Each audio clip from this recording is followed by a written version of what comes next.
Love it. I guess tech slash resource question. What kind of tools do you use, throughout your real estate career and maybe even currently for documenting systems, having processes inside your business, everything like that? Because that's a flashy Hmm. term, Yeah. systems, processes, documentation. To actually get like the specific type tech or resources, what are you using right now to keep everybody in your company, or like if you need to do something, record something, what are you using? Okay. Yeah, no, that's a good point. So let me just drop, right. So everybody, if you write anything down, write this down. Because this will be your for sure $1 million idea or $1 million tip that will save you a whole bunch of time. So when I was building my real estate business while doing corporate America, systems and processes were very important to me. Uh, Everybody says go document your processes. I will tell you the same thing. Go document your processes. But what's the issue? The issue is I don't have time to document my processes. So I'll tell you exactly how I did mine, which is um, uh, I recorded everything I wanted done. So even to this day, I do the same thing. If I want, let's just say I want a virtual assistant to kind of do some tasks, then I use Screencast-O-Matic, which is it's an online tool. I like it because it's free, up to 15-minute video. By the way, if your video is longer than 15 minutes, it's too long. Your standard operating procedure video should be, for me, 2 to 5 minutes at most. You just want to explain what needs to get done.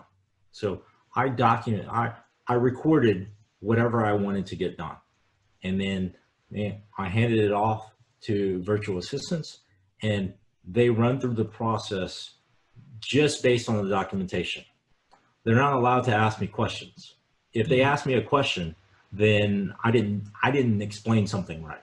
Beyond the fact that, okay, what's the username and password or something Yeah. like that. But normally the way I give them information, I'm giving a video and every resource that they need. From there, they execute those steps. If they can execute it properly, then great, right? Then the next step is they document the process based on my video. And then, Excuse me. bless you. And Thank then the next step would be, if you have a large enough team, then you get another person who just from the video and the documentation, they need to be able to execute those steps. And if they can, then your documentation and video is great. If they have to ask a question, then something in the process is not right. And then, you just make little tweaks here or there.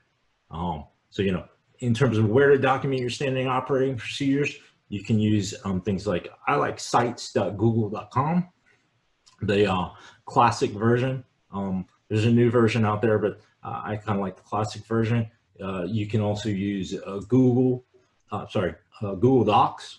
For me, I like things online because then anybody can get to it, especially in a virtual environment. Yeah, and I know a lot of people print out their standard operating procedures, but sometimes those get outdated, a week after they're written. So move it online. If you want to get to some fancier tools, then you can use things like Process Street, or I think another one's called Sweet Process. But either way, have it written down somewhere. But the key point is record videos on everything that you're doing, and there's no reason if you have virtual assistants not to have your virtual assistants actually write your documentation for you.